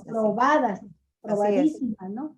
Entonces, un torturador que personalmente gozaba dirigiendo y ejecutando la tortura en persona. Sí. Entonces, no importa que sean policías o que sean militares, lo que importa es que los mandos tengan la capacidad para llevar ese control sobre el cuerpo policíaco, el cuerpo militar, y sacar lo mejor de la institución. Y creo que se puede hacer, quizá nos lleve más tiempo consolidar una policía profesional, una Guardia Nacional como la que merece nuestro país. Claro. Y requerimos más tiempo, pero por lo pronto, estos 4 años de gobierno de López Obrador, ya no es el ejército, ya no es la Guardia Nacional la que protagoniza las masacres. Así es. La que dispara contra la gente, la que secuestra y viola a las mujeres. Es decir, ya hay un cambio notorio. Depende, pues, depende de la autoridad civil. Por eso yo, cada vez que los escucho hablar, digo, están exentando de responsabilidad a sus presidentes. Así a los que les ordenaron a los militares. Tan responsables los militares como los presidentes Así que es. violaron derechos humanos y cometieron crímenes de lesa Así humanidad. es. Que se puede cambiar, la prueba se está dando ahora que es posible cambiarlo. Pero además, hay que decirlo, se dio un marco constitucional y legal que no existía. Así es. Había muchos militares, Marta, varios de ellos de mucha honorabilidad, que estuvieron manifestando la necesidad de que se les diera un marco constitucional para poder actuar en Claro, el siempre lo dijeron. Es y el nunca discurso, ¿te se acuerdas dieron. del general, el discurso del general Luis Crescencio Sandoval, Sandoval, cuando ¿sí? O el reclamó general eso? Gallardo, que lo Y metieron a la cárcel por así es. denunciar violaciones adentro del mismo ejército, violaciones a los derechos humanos Y de los están presos muchos militares, como lo dijo el general Crescencio. muchos militares presos por exigir esto, unas garantías constitucionales. Entonces, es el primer gobierno de López Obrador, después de décadas de estar utilizando el ejército en las calles, en seguridad pública, que da un marco legal constitucional de manera unánime en el Congreso, porque el Congreso lo aprobó, el Congreso de la Unión, como tú lo mencionas, Sí, sí. diputados, senadores y congresos locales. Fue el constituyente, sí, fue el constituyente ¿sí? Permanente, claro. Y entonces, después de esto, yo hasta me quedé asombrada, Marta, porque siendo periodista, yo no sabía que las policías federales en nuestro país carecían de una ley orgánica, tuvieron que hacer una ley orgánica para la Guardia Nacional y que carecían de una ley general del uso de la fuerza pública. Es decir, que pueden pagar con cárcel y podrirse en la cárcel aquellos elementos policíacos, provengan o no de formación militar, sí, que abusan de la fuerza pública, cosa que ha sucedido en nuestro país día y noche. Entonces, que venía sucediendo día y noche. Entonces, creo que hay ahora un esfuerzo muy grande por meter en un carril legal, constitucional, la acción policíaca y por constituir una fuerza policíaca que está llamada a ser, como dicen, la más importante, la Guardia Nacional, que es algo que nos merecemos ya los mexicanos para poder combatir tanto los delitos del fuero común como los delitos del crimen organizado y del fuero federal. Nada más quiero terminar mencionando lo siguiente, Marta. Ya sabemos que ya se aprobó el hecho de que la Guardia Nacional pase a formar parte de la Sedena y que fue aprobado por la mayoría de Morena y sus aliados en la Cámara de Diputados, con mucho margen de ventaja. Se aprobó incluso en la Cámara de Senadores este aspecto. Lo que sí, está... nomás aquí nomás con una nota, ¿no? Como lo dijo la oposición, allá nos vemos las caras en la Suprema Corte, o sea, van a ejercer acciones de inconstitucionalidad. Está pendiente que la Suprema Corte determine al respecto. Pero está también, bueno, esa es una parte. Otra parte, porque luego se confunde, eso ya está ahorita en las leyes y está en discusión en la Suprema Corte, en otro poder. Así es. Que es la que tiene la palabra definitiva, la Suprema Corte de Justicia de la Nación. Pero lo otro, lo que está en veremos, es esta ampliación del plazo que ni siquiera fue una propuesta de Morena. Y esta sí es una reforma constitucional, esta sí requiere... Esa sí es una reforma constitucional, así es. Pero es una reforma que ya habían aprobado de manera unánime. Así es. Es solamente el artículo transitorio, es ampliar el plazo, nada más, ampliar el plazo. ¿Por qué no fue suficiente el plazo? Aparte de que porque las cosas estaban muy mal en materia de seguridad y la violencia desbordada en todos los delitos.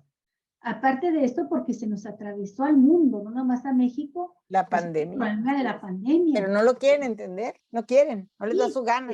Existe la pandemia ahí está todavía causando estragos. Así es. Sin embargo, en México se avanzó en la construcción de los cuarteles para la Guardia Nacional y se avanzó en el 240 y reclutamiento tantos, sí. y en la formación de los elementos. 118. Fue una hazaña, realmente ha sido una verdadera hazaña eso. hazaña. Ahora, ¿qué es lo que considero yo que es muy importante mencionar ahorita? Se atoró el asunto en el Senado, porque ahí es más difícil, tiene más dificultad la correlación de fuerzas de Morena.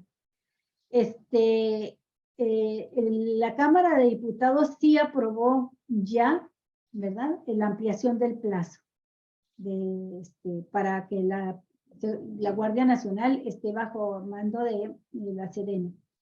Pero, perdón, para que la Sedena continúe participando en acciones de seguridad pública, las fuerzas militares. Pero se atoró en el Senado este aspecto nada más. Se atoró porque creo que le faltó un voto a Morena, 1 o 2 votos a Morena y sus aliados. Ahí están las traidoras, ¿no? Como la Lili Telles y la señora esta de acá de Mexicali, León. Sí, ¿No legalmente le hacían falta 10 a 11 votos, pero había logrado, ¿cómo se dice esto del? El cabildeo.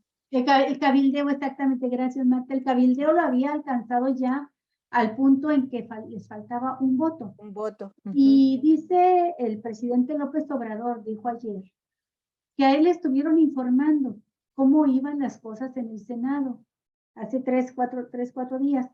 Y que él les dijo, cuando le dijeron que les faltaba un voto, les dijo, sometan la votación. No, senador. No, presidente, ¿cómo vamos a someter? Yo soy de la opinión, respetando la autonomía de su poder, ¿verdad? De los legisladores, del poder legislativo, pero yo soy de la opinión de que se debe de someter a votación para ver quién es quién. Órale. Dice, ¿por qué? Porque tenemos tiempo. Dice, yo no me doy por vencido. Si la perdemos en esta votación, la vuelvo a presentar. Todavía hay tiempo para pelear esta reforma constitucional. En tanto, nos da tiempo de que quede claro ante la sociedad quién es quién vota en contra.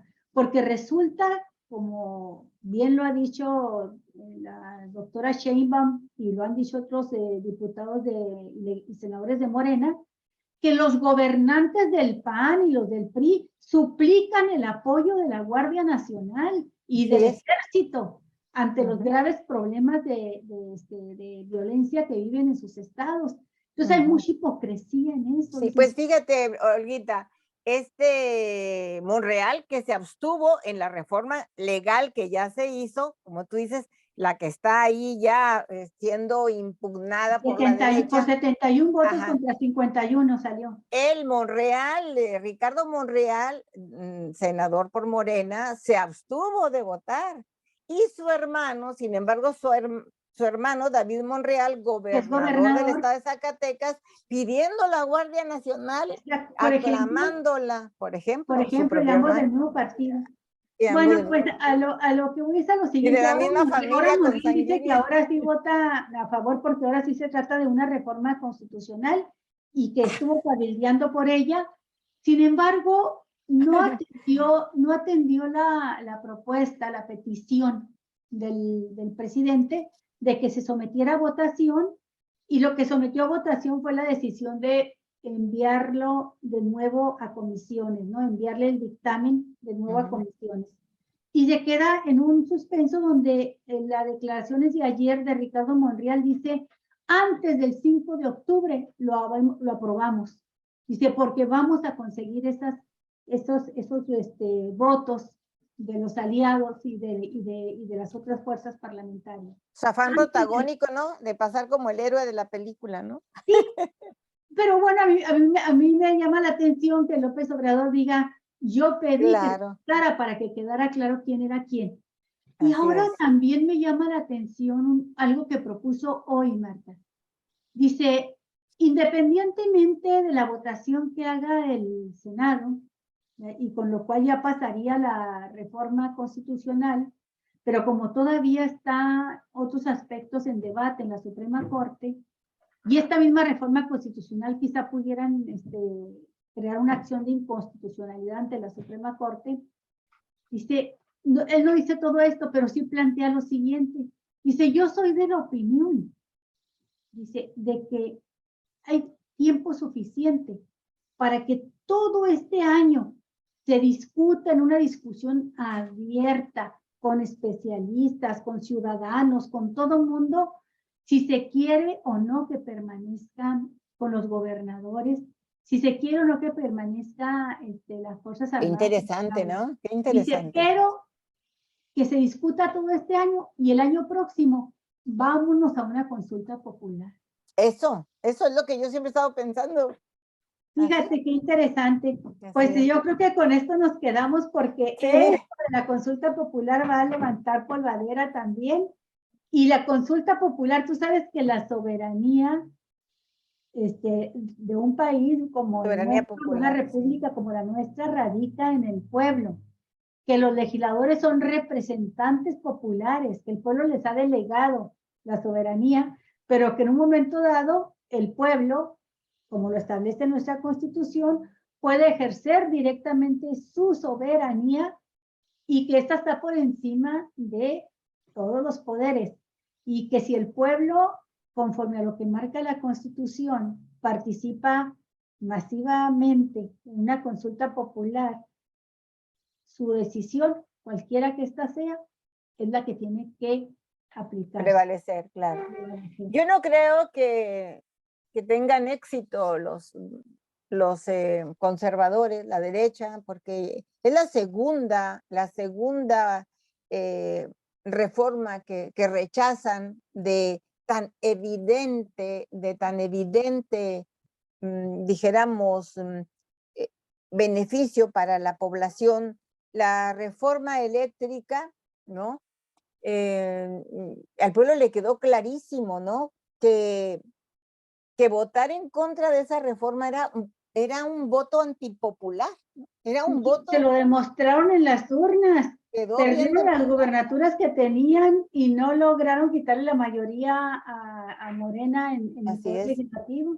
Pues otra vez, como lo dice la doctora Claudia, votar en contra de la Guardia Nacional es estar de acuerdo en que la delincuencia organizada y la delincuencia común siga asesinando, secuestrando, violando a la población, ¿no? Sin que haya una fuerza coercitiva del Estado suficiente para detenerlos, porque no hay ahorita, si se manda otra vez al encierro o a que no participen ya, no haya coadyuvancia, repito, pues del ejército ni de la Secretaría de la Marina en la seguridad pública, bueno, pues entonces se quedan que los policías y la policía municipal, que prácticamente no existe en muchos lugares o que está totalmente deficiente, y la policía estatal también, con una escasa Guardia Nacional.